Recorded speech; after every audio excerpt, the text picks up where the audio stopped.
will give you a chance to stretch your legs and read over the program. It's such a delight to look out and see so many of our former students, our alums, and so many others. Thank you for coming this evening, and we also have some current students with us this evening. Just great to see all of you here. Again, we'll get started in about a minute or two. How's the sound in the back? Can you hear me? We'll turn it up.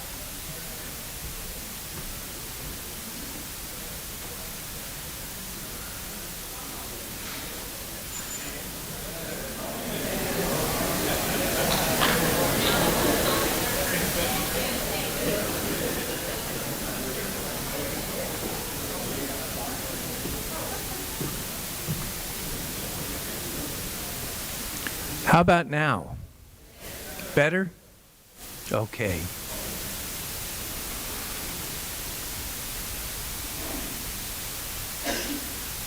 Well, good evening, ladies and gentlemen. My name is David Whaley, and I'm the Dean of the College of Education and Human Services. It's my pleasure to welcome you to the 2024 Dr. Harry M. Sparks Lecture Series. We have many special guests with us this evening and far too many to recognize. I wish we could recognize you all, but time does not permit that. Please know that we are honored by your presence and that you chose to attend this event and that we value you greatly. We also want to give recognition to our veterans, both past and present. Thank you for your service, and may we ask you to stand, our veterans.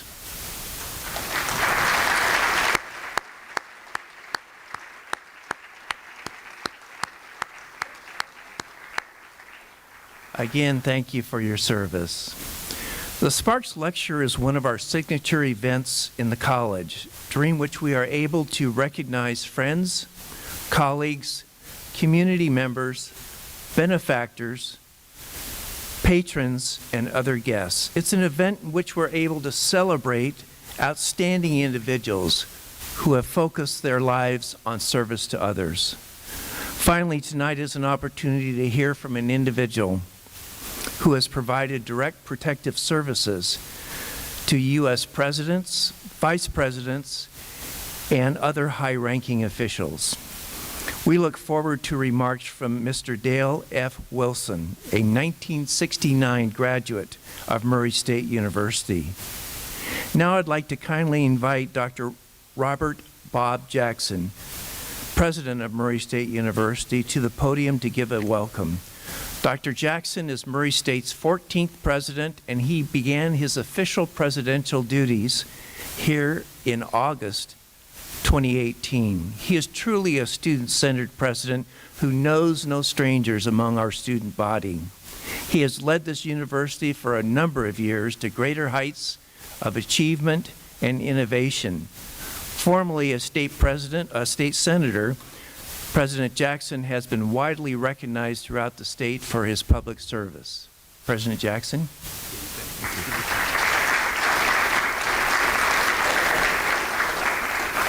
Hey, thank you all for being here. It's great to see everyone, some folks that I haven't seen in a long time, so thank you for making the trip here for this Mr. Wilson's special lecture this evening.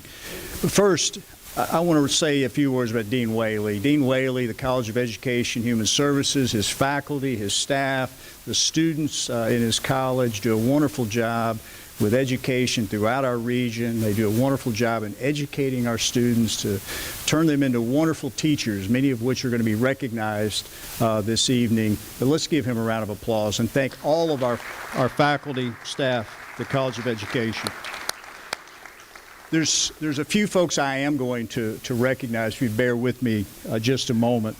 Dr. David Mindshine, and these are regents of Murray State University. Dr. David Mindshine is here.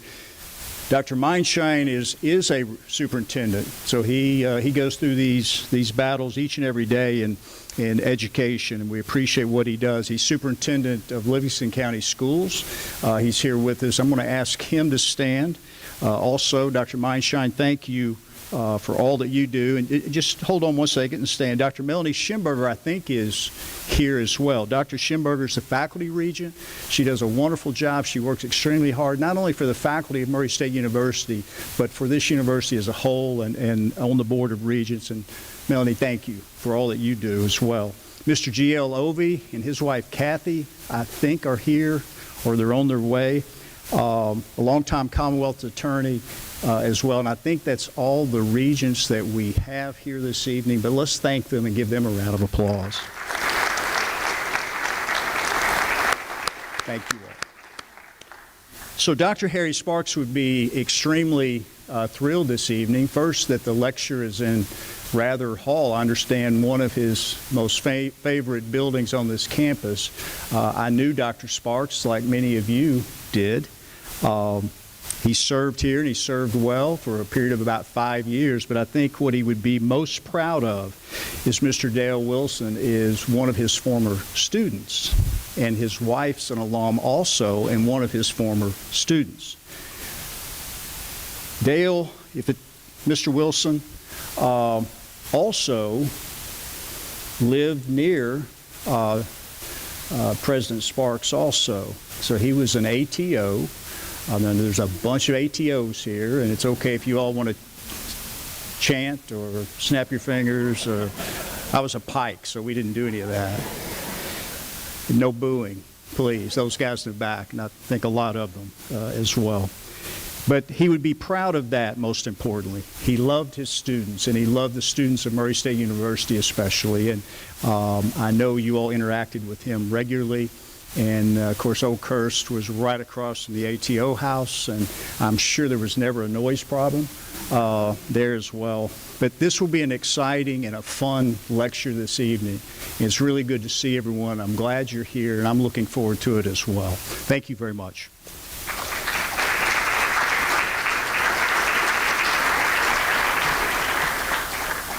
There is one more introduction that I'd like to make this evening. You know, when you get the microphone, you get to do whatever you want for a few minutes.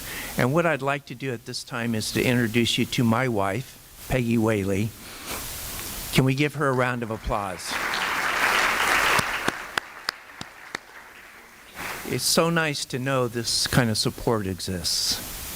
We also want to acknowledge that next week is National Teachers Week, which was first established in 1953 by Eleanor Roosevelt. And it's a time that we honor teachers and other educators and recognize their lasting contributions that they have made to our lives. To put things in context, in Kentucky, there are about 42,000 teachers teaching about 650,000 students. What an amazing feat these teachers do. I know that within our audience, we have many educators with us. May I ask all teachers, present and past, to please rise, and let's give them a round of applause.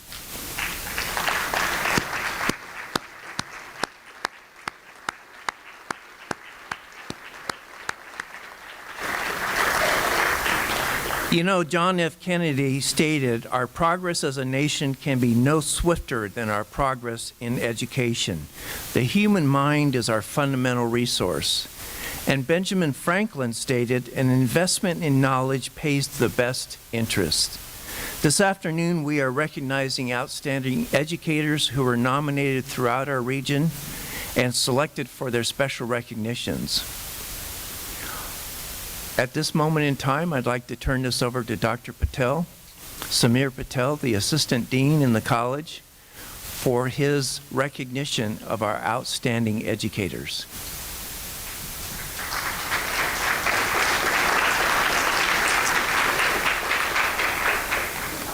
Thank you, Dr. Whaley. It is my distinct honor and privilege that tonight we celebrate educators who have gone above and beyond their commitment to excellence. There was a committee pulled together to go through a plethora of educators when we put out the call for nominations for outstanding educators in the various disciplines. And tonight we will be recognizing the 4 educators whom we have identified as being outstanding. recipients. When I call your name, please come up to the stage, I guess the table, and then over towards Dr. Whaley, who will be presenting you with your plaque this evening. And then feel free to bring your guests, your friends, your family, whoever has come here with you to celebrate and take pictures as well. All right, you guys ready? All right, let's do this.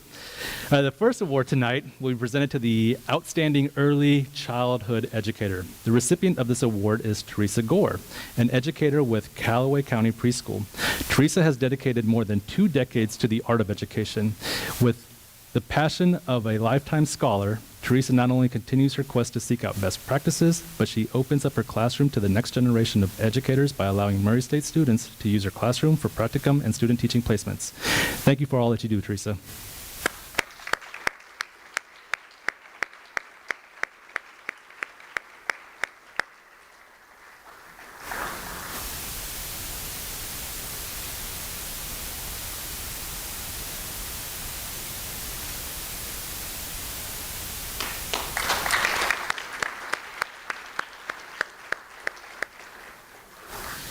Our next award, Outstanding Elementary Educator, is being presented to Hannah Stark.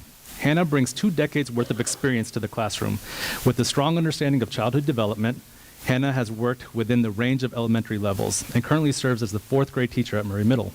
Hannah's passion for reading fluency is most evident as she's created a reading curriculum for elementary students and readily shares this curriculum with other educators. Amazing work, Hannah. Thank you so much.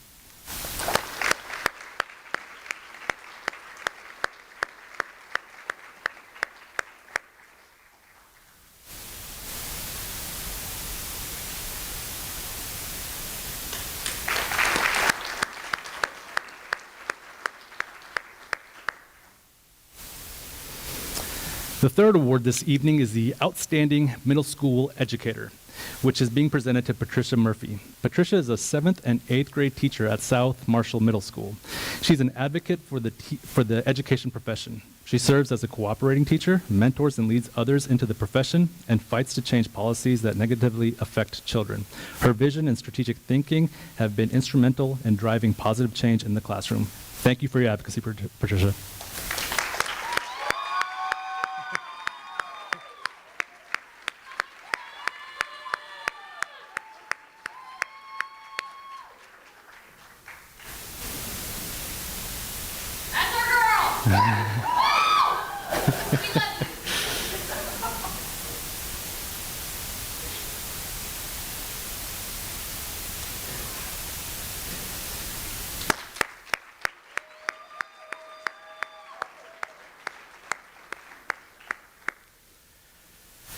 Our final award this evening is the Outstanding High School Educator Award, and the recipient of this award is Jacob Falwell. An agriculture educator at Callaway County High School, Jacob brings 20-plus years of education experience into the classroom. As an FFA advisor, he has overseen over 70 state and national championships in 43 areas, an incredible feat. His expertise and mentorship no doubt has impacted a countless number of lives. Well done, Jacob.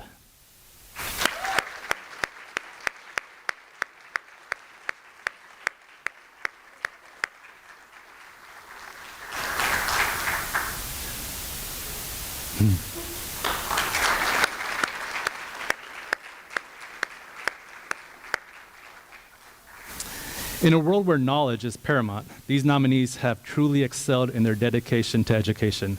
Please join me in giving them another round of applause to our 2024 Sparks Lecture Outstanding Educators.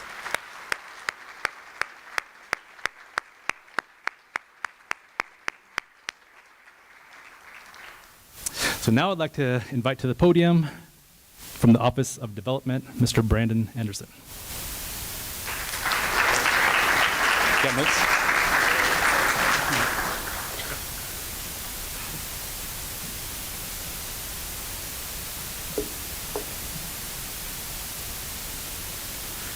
I've been in charge of the clicker, so I'll be glad to turn that into Dale Wilson here in just a second. Thank you, Dr. Patel, and thank you for everyone who has made the decision to join us this evening. I think that you'll be pleased with what Mr. Wilson has to share. When I first met with Mr. Wilson, I knew that this was a story that our students, faculty, staff, and campus community needed to hear. And so I'll be excited to invite him up to the stage in just a second.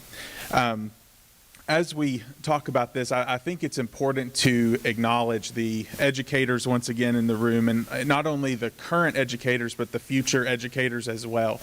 I think we have one of the best academic colleges here on our campus, because in our halls, Alexander Hall and John W. Carr Hall, you will find some of the most selfless, inspiring students who are going to go on and change the world, as these educators have today, and all of the educators in the room. And so if you would join me, I would invite us to encourage them with a round of applause once more.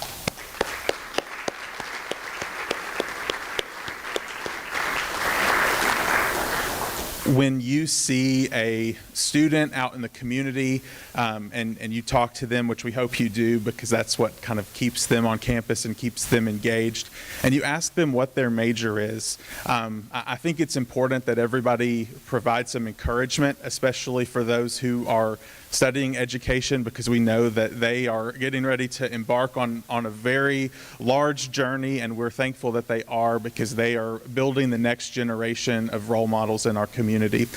So without further ado, I'd like to invite Mr. Wilson to the stage. He and his wife Cheryl traveled here from Franklin, Tennessee, so we're appreciative of them for making the travel, and I hope you enjoy what Mr. Wilson has to share.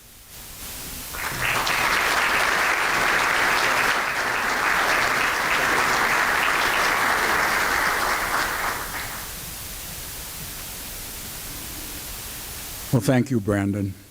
I just want to say Murray State University, when I started, it was Murray State College. I wouldn't be here tonight if it wasn't for Murray State University. And I say that very, very humbly, and I could shed a tear. Let me begin by thanking Mr. Brandon Anderson for his incredible help in putting this session together. I mean, my presentation. He called me, and I had no idea why he called me. And we went to lunch, and all of a sudden I was invited to speak to a criminal justice class. And then he called me back and said, can you speak at the lecture series? I said, okay, I'll try. Anyway, so I want to I'd like to thank my wonderful wife, Cheryl Ann Wilson, a graduate of Murray State also. She was instrumental in raising our children. She kept the home fires burning while I was gone all the time. And I have 3 wonderful children, Courtney, Tim, and Elizabeth, and I have 6 grandchildren, and that I'm very thankful for. Just a quick story on Cheryl. When you move as an agent, it's pretty traumatic, and you have to get up and go. They give you 90 days, and the first time I was transferred from Savannah to Washington, we couldn't sell our house, so I still had to go up there. And then when we did sell our house, Cheryl came up, and we spent some time in the guest quarters waiting for our townhouse to be built. And she wasn't here 2 days, and I had taken off on a 10-day trip with Secretary of State Kissinger. So I just want to give her, she's been a blessing.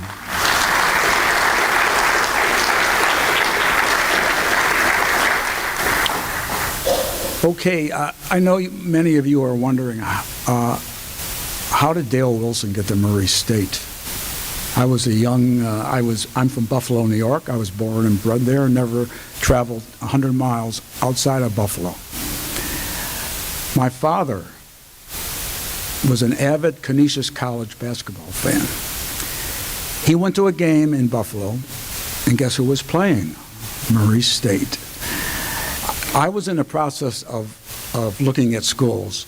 I didn't want to go to a New York school. Either they were too expensive, or the state schools were too boring, because I had a couple of sisters that went there. So my father goes to the game, and I think Canisius College won, but I'm not sure. I didn't go because I was playing basketball at the time, and I wanted to rest up for the next day. But anyways, he comes home and says, I like Murray State. I like the way they comported themselves. And he says, you're going to apply. So I applied, and I also applied at Moorhead. He for some reason, he got a hold of that. But I applied, and I was accepted. And it's 6 months later, I was on campus here. It was hot and humid. So being from Buffalo, it's not hot and humid. It was hot and humid, and then I remember seeing all the lovely, pretty Southern belles. And I was no longer lonely. And my wife was one of the Southern belles. So I graduated in '69, and Cheryl and I both went down to Atlanta, Georgia. We were married in August 1970. We both had jobs down in Atlanta, Georgia, with the Cobb County school system. I was a high school teacher and coach. I helped coach football, and let me tell you, that's all they want down there is football. Hot football 100% of the time. Everything else is secondary. But I taught, and Cheryl taught in a rival school, business and English. Well, about halfway through the academic year, someone told me the Secret Service is hiring. For some reason, it rang a bell. So I set an interview up with a supervisor down in the Atlanta office. I was interviewed by a senior agent that he wanted me to interview with. He had played for the University of Alabama. And we hit it right off. So he gave a thumbs up to the boss. I took the Treasury test and had a comprehensive background investigation. And 6 months later, I reported to the Atlanta field office. I spent 2 years there. The first year was comprehensive training. The second year was on-the-job training. I had one of my trainers, his name was Nicholas Zarvos. He was with President Wallace in 1972 at the Laurel Shopping Center in Maryland when Wallace was shot. Well, there was a ricochet bullet hit him right in the throat and severed his larynx, and he barely spoke the rest of his life. That had a major impact on me, that we were in serious business. So after almost 2 years in Atlanta, I was transferred to the Savannah office. And guess who was the only agent down there? It was a resident office, was the agent that I interviewed with that played out for Alabama. He asked for me to come down there as a second man. A quick story on Augusta. I worked Augusta in 35 counties. Everybody knows about Augusta National Golf Course. Okay, well, Ike's cabin, President Eisenhower had a cabin built on the 10th green. And, of course, he died in 1968. But Mamie Eisenhower could live in that. They call it a cabin, but it wasn't. It was a white cottage. She lived there, and she would go down there from Gettysburg, and then in the summer go to Augusta National. So my boss told me in Atlanta, said, when they're down there, because she was being protected by the Secret Service, check in and see how they're doing. So I checked in a couple times. Third time I checked in, they said, would you like to play Augusta? And I said, well, he says, they open it up. You can play in late October just before they close it. And I said, I don't play golf. I sell it to people are astounded when I say that, but I don't. I walked a lot of golf courses with the presidents, but I don't play. Okay, so in 1976, I was transferred to Washington, D.C. I was assigned to the Secretary of State, Henry Kissinger's detail. Now, why does Kissinger get Secret Service protection? He received it from President Nixon, authorized it when he was a national security advisor, and he was traveling back and forth from the Middle East, and he was a real threat. So when he became the Secretary of State, he asked for the Secret Service detail to stay with him. State Department security were not too happy. So I reported to Kissinger, and he was a true statesman. When he spoke, I listened. He was brilliant. Behind closed doors, he was witty. He used to call me Mr. Wilson. He knew your name. So we traveled the world. I was there for a year and a half, and we stayed in the best hotels. I met more famous people than you can count. He went to the best restaurants. And he had his own 707 Boeing Air Force plane with first-class seats. I never had to carry my bags. So when Jimmy Carter, President Carter, won in 1976, of course, Henry Kissinger went out of office. I went from Acapulco, the Champs-Élysées, the French countryside, London, to Plains, Georgia, Billy Carter's service station, the smoke-filled Ramada Inn in Albany, Georgia. It was quite a shock, but it wasn't. I adjusted quite nicely. So I was just, I was immediately assigned after Kissinger went out of office to the President's detail. I initially served 1 year with Rosalind Carter, a lovely lady. I was a driver in transportation. I worked operational logistics. By that, I mean I worked on setting up trips and then supporting the troops that were out there advancing. And as you know, with the Commander-in-Chief, the President, he gets all kinds of military support. And we actually had I could pick up the phone and order a plane, a helicopter, explosive personnel, and be done within a minute. It was very taxing, but it was very rewarding also. My other assignment was shift work. Now, shift work is 3 shifts on the President, 8 to 4, 4 to 12. They are grinding. They take so much out of you, especially when you travel. Sometimes you would only work 6 hours. Sometimes you would work 24. So it'd be nice if I hit the clicker. I'm sorry. I apologize for this. Whoops. All right, what am I hitting? What am I doing wrong here? Brandon? Okay, so, it's the wrong one. Okay, so this is, my graduation picture. This picture, I was getting to go to work at the UN mission, which is right next door to the United Nations with Henry Kissinger.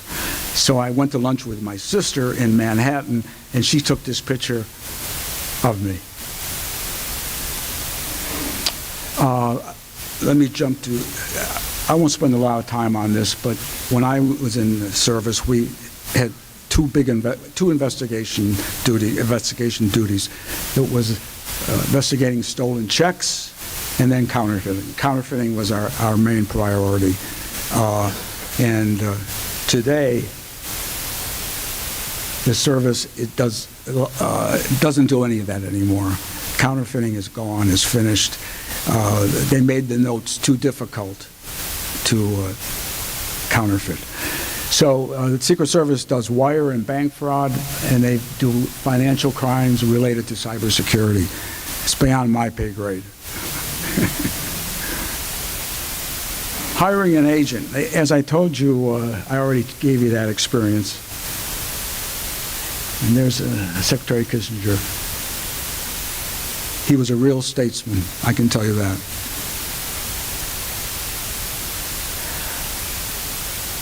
In June of '74, President Nixon and Kissinger traveled to Salzburg, Austria. I was with Kissinger. Salzburg, Austria is by far the most beautiful city I've ever been in. Okay, they stayed at a castle, and I won't pronounce the German name because I'll butcher it, but it was the same castle where Adolf Hitler started planning Operation Barbarossa. Barbarossa was the fateful invasion of the Soviet Union. Now, this castle was big, and Kissinger was on one side and Nixon was on the other. I was working midnights, of course. No.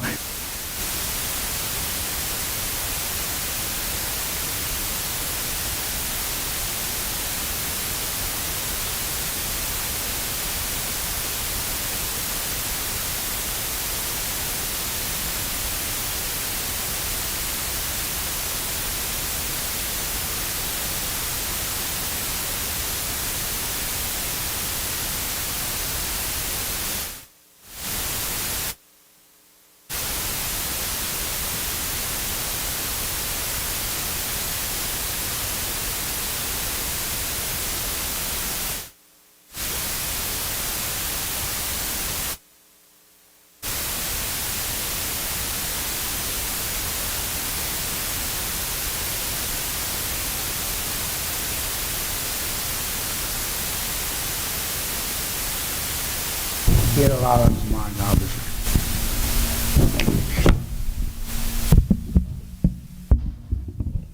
Okay, on lead advance.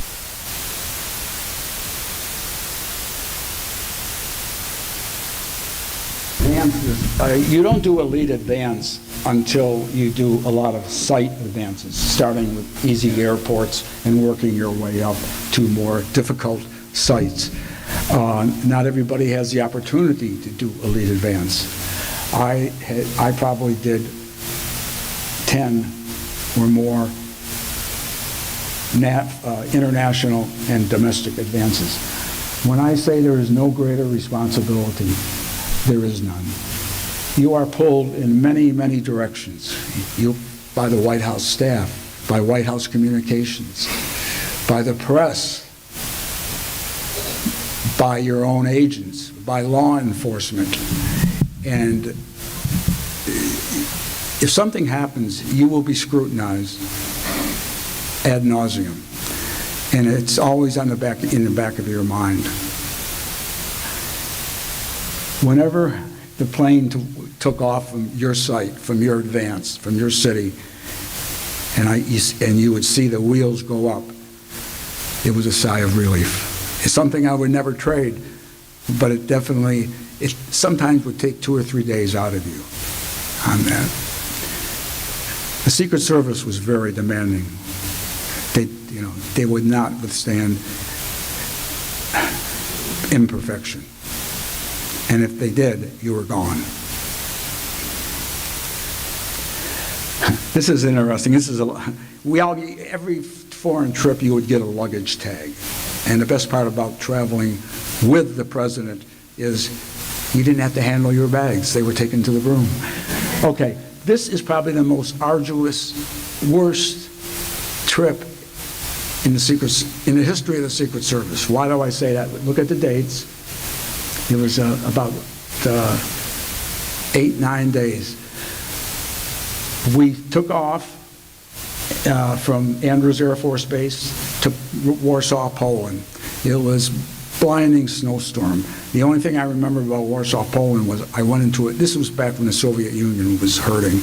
I went into a grocery store and there was nothing in it except white bread and cornflakes. Okay, we then traveled to Tehran, Iran. This was the beginning, or more than the beginning, of the Iranian Revolution. We stayed in the Hilton.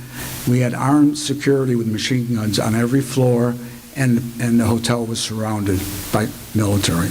It was a bit unsettling. However, New Year's Eve, 1977, we had a heck of a party inside the Hilton. We even had a live band, but it was very, it was nice to get out of there. And the other thing I remember about Tehran was landing and seeing all the F-14 fighter jets lined up.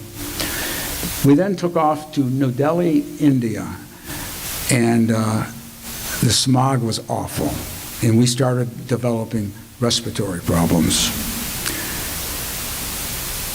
We then, from New Delhi, we went to Saudi Arabia, and once again I saw row after row of F-14 fighter jets. We then flew back to France, Paris, where it was raining, chilly, and several of us were really having respiratory problems. I spent the entire time in bed unless I was working. And when I got home, several of us actually had walking pneumonia.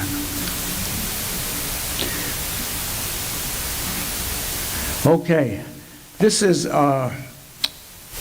President Carter went over on the Camp David Peace Accords, went over to visit Andrei Sadat.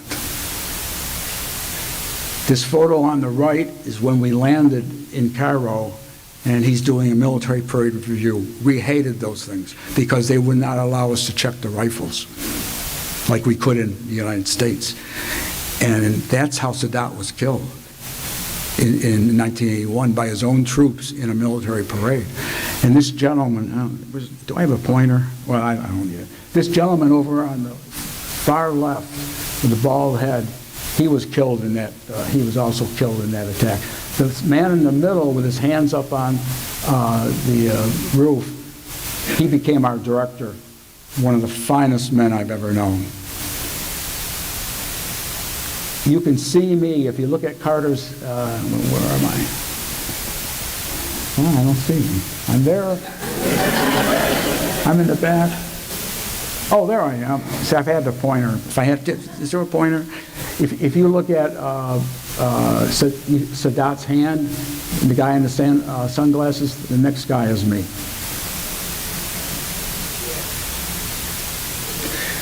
By the way, when we landed in Cairo, when we took off from the parade and military review to go to the parade, we always ask for a situation report. Well, the agent says, yeah, everything's okay. Crowd size, 1.5 million. And here we are, about 7 or 8 of us.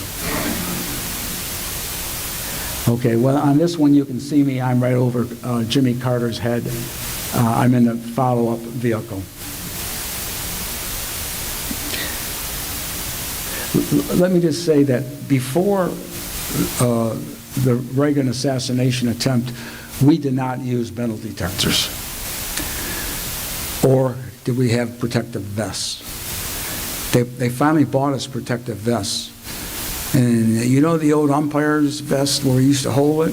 That's what it looked like. And they said it's mandatory. We wore them about twice. They were so ill-fitting, we threw them out. So, and they finally, after Reagan was assassinated, after Reagan, on the assassination attempt, they finally bought us form-fitting vests. Secret Service could pinch pennies, let me tell you. Let me just talk a little bit about the history of the Secret Service. In 1865, 2/3 of all the currency in the United States was counterfeit, and it was really hurting the economy. So Congress authorized the Secret Service. 31 years later, we had 3 presidents assassinated: Garfield, Lincoln, and McKinley. So they authorized protection starting with Teddy Roosevelt. In 1917, they authorized protection with the First Lady.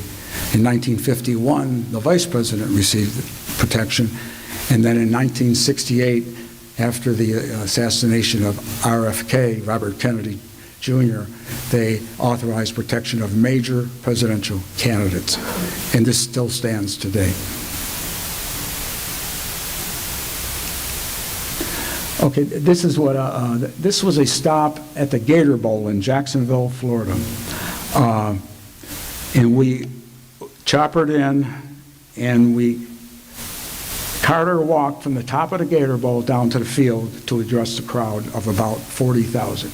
As you can see, we didn't have, none of these people went through magnetometers.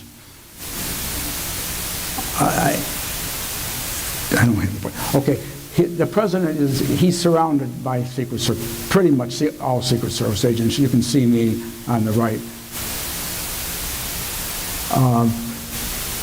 What was I going to say? No, I won't go up there. Anyways, the gentleman above President Carter's head, his name is Jerry Parr. Jerry Parr saved Ronald Reagan's life in the Hinckley assassination attempt. You probably remember the guy in the white overcoat pushing him into the car. He got him into the car and he said, George, to the White House. Then he started checking Reagan for wounds, and he saw Reagan cough with blood come out. And he immediately said, GW Hospital. It's a lot of pressure to put on the driver, but you got to remember, when you drove, you went and checked every route going to the hospital, and railroads too. You never wanted to get stopped by a train. And even if you've gone there 100 times, you would still check that to make sure that route was clear, and you would call the highway department. So the agent who drove that limo, basically, it happened so fast, the police cars and vehicles in front of us, they went to the White House, and we went to GW Hospital. The doctors at GW said President Reagan was about 60 seconds from bleeding to death. Jerry Parr was a man that I had so much respect for, just like I did with the other gentleman I mentioned. He was a Christian. He told me once, he mentored me. He told me once on that assassination, it was God's purpose, what he did. And he actually graduated from Vanderbilt, and also was a very witty man behind closed doors. Okay, this is a young Dale. My first assignment outside the White House at the Thaddeus Stevens Elementary School. The Carters were visiting with Amy and Mrs. The reason I'm there is I'm with Mrs. Carter, and I'm hustling to get over on the other side of the limo because that is where the crowd is, and we normally have the doors already open, but you don't open them with the crowd facing you because you're going to get some yay who's going to try to run and get in the car. And then you have to get in a fight with him in the car while they're looking at you. So anyways, I was running over to get a hold of the door on that. Okay, this is Jimmy Carter began running about a year after he got in office. And he was taking it pretty serious. And in 1978, he went on a 6-city cruise on the Delta Queen on the Mississippi River. Burlington, Iowa, Hannibal, St. Louis, Quad Cities. And the first city he stopped at was Prairie du Chien, Wisconsin. And he wanted to run. And I look a little frazzled there. That's because I was working the afternoon shift. I got up in the morning and ran. And then when I reported for shift, they said, oh, by the way, the president's running at 2 o'clock. And I was a designated runner, so I ran with him in the past quite a bit. So I had to run. And he ran a very brisk pace. And I wasn't going to hit the wall, don't get me wrong. And I was always told that never to pass the president. The gentleman behind him is a military aide for the president. He carries the football. The football is a briefcase that carries all the nuclear codes.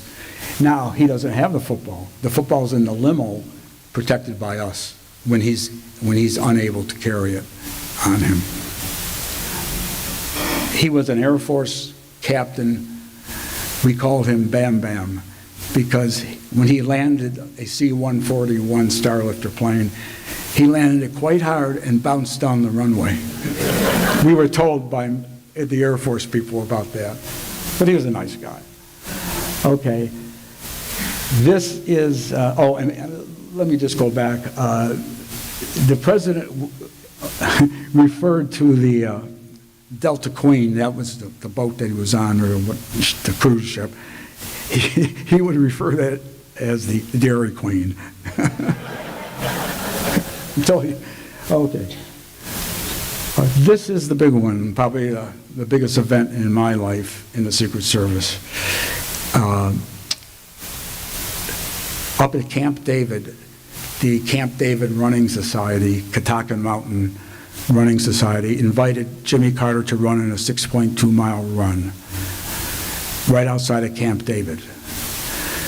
We went up the week before to Camp David, and we ran that exact route, and he did fine. Unfortunately, the doctors told us, the president's going on a diet. And we said, don't do it. It's like, we just said, don't do it. He don't go on that diet. Well, he did. And when we took off, we're about 2 miles into the race. And of course, that's me. The other gentleman right above his head is Jack Smith. Jack was, he was an iron horse. This guy could lift and run. He was unbelievable. He put me to shame. But anyways, as you can see, Carter is a bit struggling, and we looked at each other like, uh-oh. A few seconds later, we started hearing deep moans and groans, and that's when we grabbed him, because he was going to hit the pavement. I'm trying to see if you can see it. Okay. This is just a picture of me I held him up until I motioned for the White House doctor who was running with us also, Dr. James Lukash. I had motioned to him, come over and grab an arm while I keep the crowd away. People were yelling at us, give him water, is there a doctor, all this stuff. It was total chaos. But I wanted to make sure that I would keep people away, or try to. And by that time I had motioned, you might see that. Well, there he got worse each second. Okay, here I am, you can see, in the second picture on the top, I'm motioning to the golf cart that carried our agents and all the, and a medic, and our two agents, they were supervisors. And then we also had another golf cart that they had the weapons. So I'm calling them over, and they come over, and for some reason, by that time, President Carter was delusional. And by that time, we were told he's not going to ride in an ambulance. So we put him in the limo and drove him back to Camp David. We carried him into the lodge. It was called Aspen, his lodge, and put him in bed. And by that time, medics, they were all running, getting ready, intravenous fluid, and we backed off, and that was the end of my day. A week later, Jerry Parr, when that happened, he was at the Kennedy Center at an opera. He got a call. He couldn't believe it. And Jerry Parr called. They said, Mr. Parr wants to see you in his office. Oh boy, what did I do now? No. And he calls him in. He looks at me and says, if you or Jack would have hit the wall, we would have never lived the end of it. The press would have crucified us, and they would have. And then he started smiling, and he said, thanks. But believe me, Jack and I weren't even close of hitting the wall. In fact, I was so upset that I didn't get my run in for the day.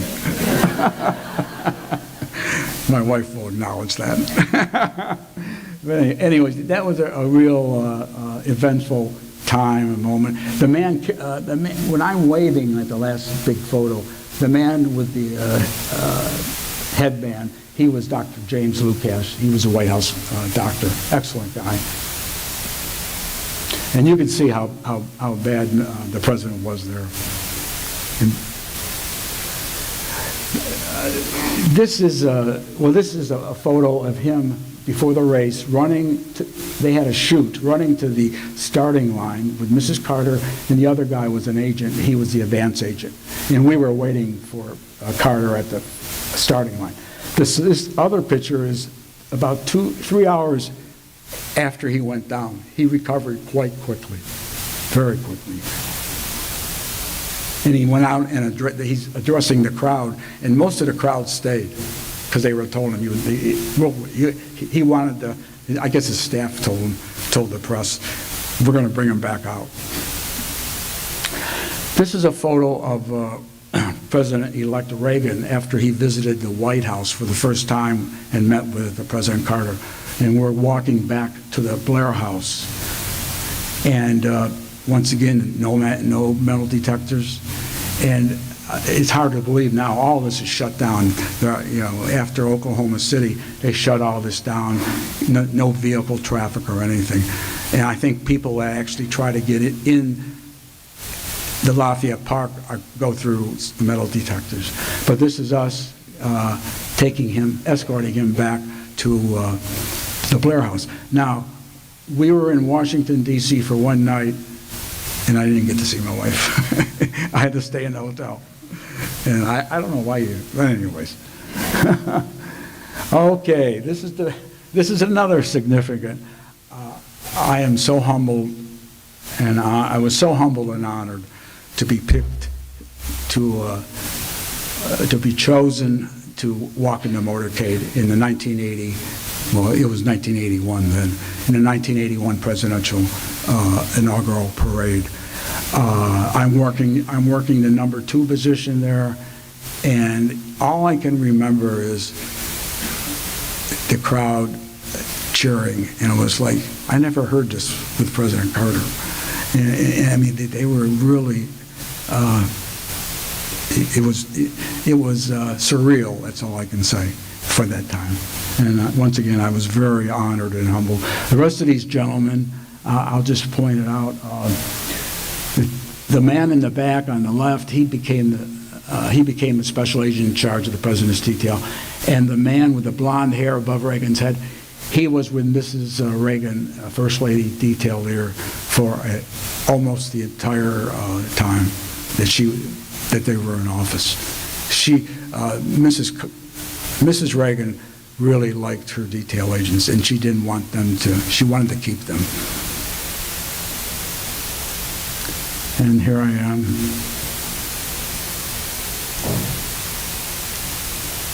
Okay, well that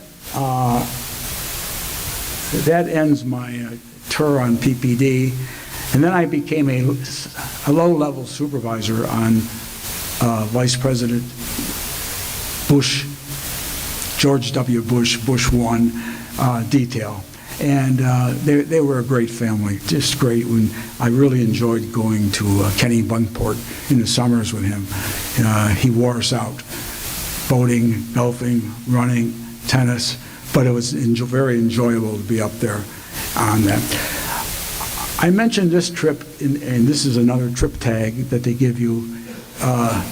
We call this the Planes, Trains, and Automobiles trip. I flew ahead with a team and to Saipan in the Mariana Islands. Now, I think Saipan was a major battle in World War II.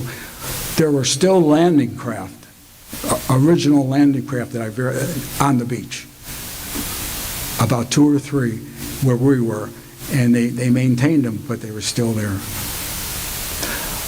When we took off from Saipan, I was on Air Force 2, and the pilot brought the plane down very low, and we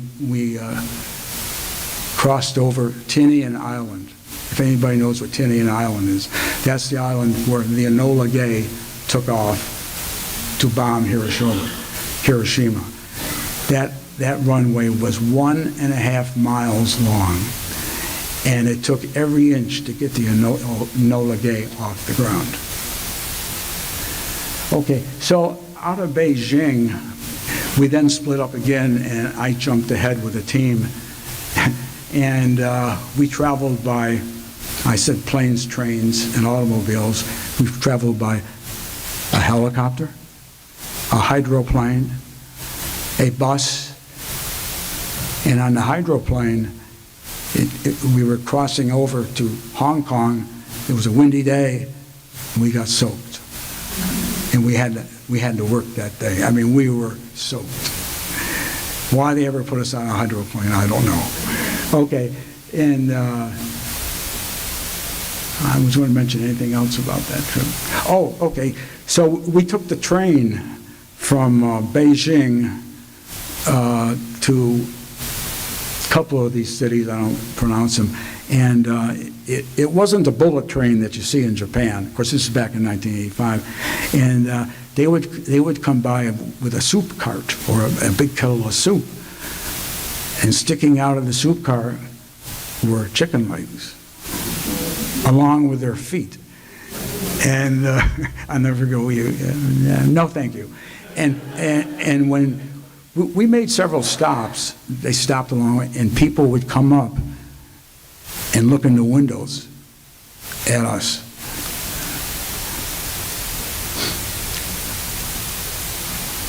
Okay, so I took a few years off and spent some time in the Office of Inspection and that, and then in 1992 I was appointed to be the special agent in charge of the Candidate Nominee Protective Division. I was responsible for, the conventions and debates and the inaugural parade. Let me back up to the inaugural parade. In 1984, I was assigned to do the parade advance. Well, does anybody remember when that was canceled? We spent 2.5 months preparing for it, and it was canceled because of cold, frigid weather. In Sherrill, I actually had a room at the Marriott Marquis overlooking the parade route for my family that I stayed in. We were disappointed. And I was really disappointed when I had to go out that night. They canceled the parade. They said, all right, you all go out to the Capitol Center, that's the hockey arena, and set it up because Reagan's going to go out there for some, not swearing in, that was done at the White House, but for, I don't know, they were going to honor all the people that were going to be in the parade. I didn't go to bed for probably 36 hours. Okay, so out of all of that, I really enjoyed the debates. I don't know if you remember Ross Perot, he ran, and the first debate was at Wash U in St. Louis. And we brought Clinton in, got him in a security room, and Vice President in, or President Bush in. And then here comes this rental four-door Fairlane Ford with Perot. He wouldn't accept Secret Service protection, with Ross Perot sitting in the right front seat and one guy driving. It was comical. But he didn't even want to go to the holding room. But we finally said, this is the way it's going to go down, so please, do it. Okay. In 1995, I was selected to the Senior Executive Service. That's a federal government Senior Executive Service, and I went through the training. My last 5 years, I spent as a special agent in charge of the Protective Intelligence Division. We probably investigated 3,000 incidents, threats, whatever you want to call them, a year. I had 100 people work there. We 50 agents and 50 intelligence research specialists. We were always busy. During my time there, we conducted a comprehensive study called the Exceptional Case Study Project. And we came out with the results. I'm going to give you 3 of the results. First one is myth. There is no profile, and there is no profile. Attackers and assassins go from men to women, 18 to 73, educated to uneducated, loners to gregarious. And so this isn't something that you can predict just because someone's mentally ill on that. Number 2 was mental illness or derangement. That is not the case. Now, some of these people, they had some issues, or they might have seen a mental health physician or something, but they weren't classified as mentally ill. And the final one was number 3. Almost to a person, the attackers never made a direct threat. What they would do was they would tell someone they're going to do something big and to watch out for us. Sometimes they would tell a family member, a colleague, but unfortunately, those people would never call law enforcement on that. Okay, well, this is about coming to a conclusion. My wife and kids badgered me for a few years to go out to the President Ronald Reagan Library. Let me just say one thing about President Reagan. When he died and passed away, when they brought his body back to the Rotunda, the Capitol, they let the Secret Service go in first without the public and pay our respects. We had an enormous amount of agents from all over the country come in, and that said so much for his character. I'm going to go back a little bit on the transition to Reagan very shortly, excuse me, on that. When we transitioned from Carter to Reagan, about a day after the election, they put half of us on an Air Force plane and flew us to California. We picked up Reagan and relieved the temporary detail. We had a big briefing, I remember, and our director read us the Riot Act, that we better behave ourselves. And when a story is, when Reagan, he lived in Pacific Palisades, which had a beautiful view of Los Angeles when the smog wasn't there. And he also had his ranch outside of Camp David, no, outside of, yeah, Santa Barbara, beautiful Santa Barbara. Santa Barbara was beautiful. We really enjoyed going there. So anyways, the first time he went there, I was on the midnight shift, of course. We went up to the ranch, and he's there. And it's as dark, you couldn't see your hand before your face. And we had put up Kel lights around the ranch property. Well, about 2 in the morning, Kel lights began popping. And like firecrackers.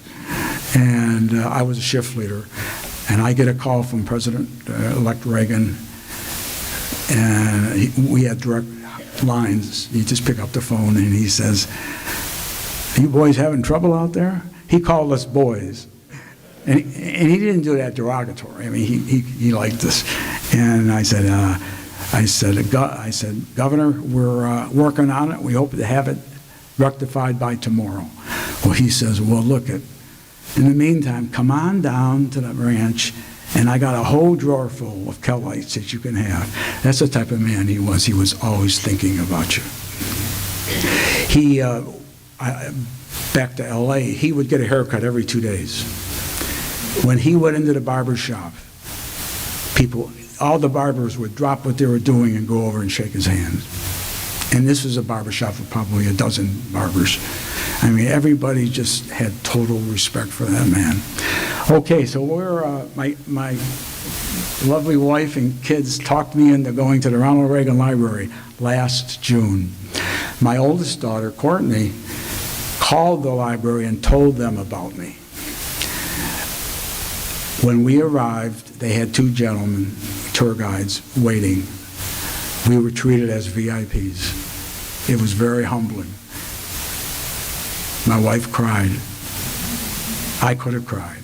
She cried because of the character of Reagan. So, why do I show you this cake? Whenever President Reagan traveled overseas, he would have a cake brought to Air Force One. And they would check the manifest to see if it was anybody's birthday during that visit. And then they would have a birthday party on board. And if it wasn't anybody's birthday, they would still have a party. But yeah. On the far right, I thought Air Force One back then, it was a 707, Boeing 707. We had two Air Force Ones, 26,000 and 27,000. You will soon see 27,000. 26,000 was the plane they brought Kennedy's body back in from Dallas. We thought that was luxurious, and that's the president's little suite inside the plane. And he had a bed back there, and then a shower, and then a desk and that. We thought that the plane today is like a penthouse. It's a 757. I've never been on it, but I've seen pictures of that. It's a penthouse. This is here we are standing in front of Marine One. Now I was on Marine One quite often, especially when I was with Mrs. Carter on her detail, and I worked the radios in the front. And as you can see, it's a pretty small opening. See, my head's above the door. Well, the president is the first one off the helicopter. And it was my job to tell the rest of the people, watch your head. I can't tell you how many people I saw bong their head on that door, and they finally put up a pad. I even hit it once too, but it's quite low on that. That's a wonderful picture. The Marine One, those guys, everything they did was perfect. I loved when they would land, when they'd come down and they'd be a little right, little left. I mean, they'd hit those discs that they landed on right in the middle every single time. Yeah. This is all of us out at the library. That's 27,000. That was donated by the Smithsonian Institution. That plane looks out over a huge glass wall towards Simi Valley. It's really, I can't, if everybody could go out there, it's wonderful. I mean, it's beautiful. That's 27,000 and 26,000. I think that's in the Smithsonian out by Dulles Airport now on that. And now I'll open this up to any questions anyone may have. I will tell you this. I was not there during the Reagan assassination attempt. And yes, my favorite president was Ronald Reagan. Any questions? Yes, sir. My favorite president was Ronald Reagan as well. Yeah. I wanted to ask you, I know you watch this every day, and time you watch what's going on in the world, you watch what's happening with the White House and the current president. What are your observations about perhaps what the Secret Service does today as it relates to versus the time that you were with the president? Well, the Secret Service has grown. Today they have 7,000 employees, of which 3,200 are agents and about 1,000 are uniform division, and the rest support personnel. They've grown. And when I was there, we had 4,300 total personnel, 1,900 agents, and we had 100 agents on the President's detail. I'm not going to tell you how many are on there now, but it's more than 100. The camaraderie, whenever you grow like that, you lose a sense of camaraderie. We had tremendous camaraderie. We were hard on ourselves. We really were but we let no one pick on us. I would say that. I mean, it was just it was a different era. That's all I can say. And I can't speak for today because I've been gone 24 years. Now, when I retired from the Secret Service, I went to the Office of Inspector General, Department of Labor, for 15 years. And the Inspector General was a good friend of mine, of course. And I was his executive assistant. So I worked 45 years and then I retired. But, I just, everything changes, but the service is much, much larger. And with that, I just am so humbled that I work with the people I work with. Our motivation among most of us in the Secret Service was duty, honor, and country. You're welcome. Anyone else? No? Okay, well, once again, I'm very humbled and honored to be here. And I'll always be a racer. I follow them every day in sports. And I just, and I want to thank all my fellow ATOs for being here. ATO was, you know, I joined ATO my last 2 years, and I just have wonderful memories. Thank you very much.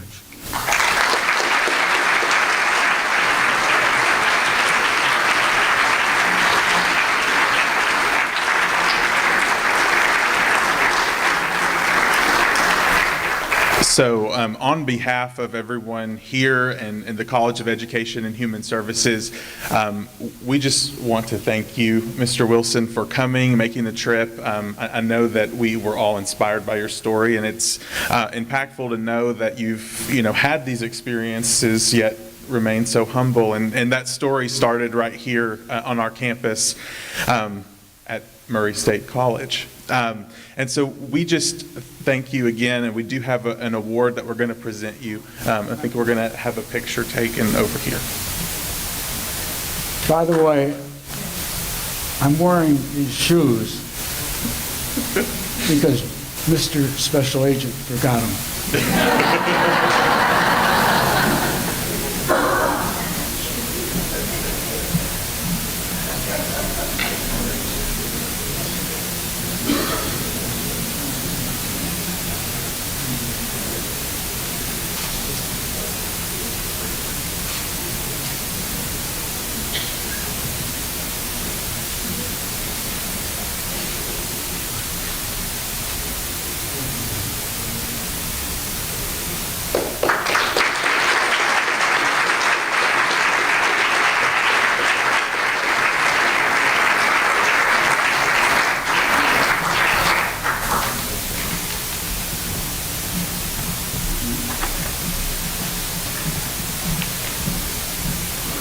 Well, thank you very much for an outstanding presentation. Very informative, very interesting. Thank you again.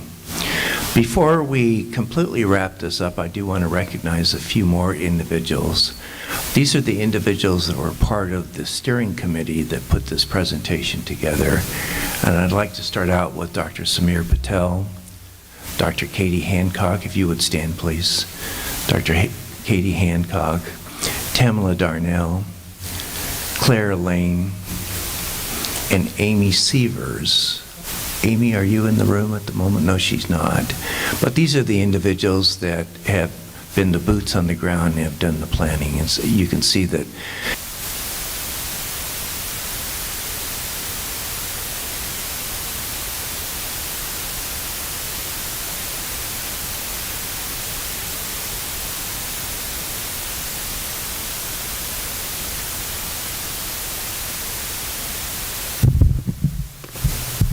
Thank you very much, Jeremy. In closing, let me thank you to our Murray State alumni, our friends, and others who have made this evening so special. We couldn't help our students make their dreams of becoming teachers, social workers, speech-language pathologists, police and correctional officers, Secret Service agents, and much more to happen without all of you in this room. A special thank you to our special guests, including Mr. Dale Wilson and his wife, and our award winners this evening, the outstanding educators. Thank you for coming, and safe travels tonight. I do have the last word here, which is dinner. We have prepared a dinner for you this evening in Alexander Atrium. And for those of you that don't know where Alexander Hall is, I think just follow the people. They'll be walking to Alexander Hall. It's a very short walk. It's only probably going to be less than 7 or 8 minutes. And we have it all set up and decorated, and we'd be very privileged if you will join us for dinner this evening. Thank you very much again. Thank you, Mr. and Mrs. Wilson. And thank you, President Jackson. Let's give everyone a round of applause.